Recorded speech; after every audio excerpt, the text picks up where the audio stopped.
In Fallout 3, at the center of the world map is Vault 101, but for its occupants, it is the entire world.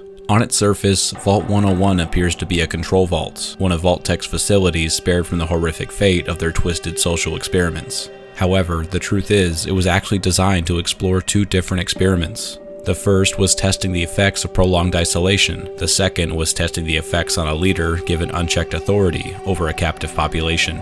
Where many vaults were set to open up and spill out their contents after a few decades, Vault 101 was expected to stay shut indefinitely. It was given plenty of spare parts and supplies to sustain itself seemingly forever. The first Overseer was bestowed with total power and tasked with maintaining their isolation by any means necessary. At first, they were the only one to know the truth about the true state of the world, as the tunnel beneath their desk allowed them to venture onto the surface to check things out. In order to sell the narrative that the world was far too hostile to ever leave, the Overseer was given fake recordings to share with the vault residents that gave the impression that the world above was an inhospitable hellscape, scaring them away from any thought of emerging from their concrete tomb.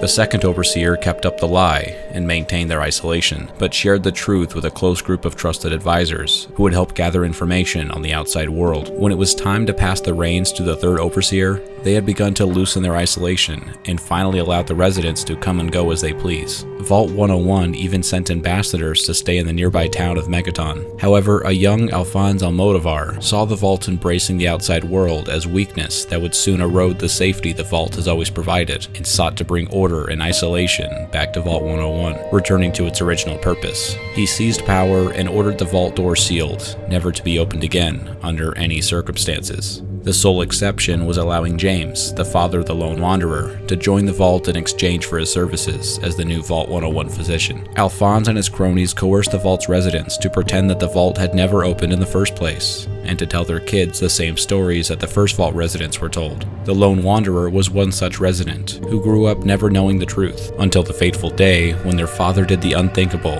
and escaped, throwing the vault into utter disorder. In the chaos that followed, an uprising erupted by the youth of the vault, demanding that they have the freedom to interact with the outside world now that they know the truth. The divide between isolationists and those willing to give the world a try grow more and more each day. Their only hope is that one day the Lone Wanderer returns and settles things before it all boils over.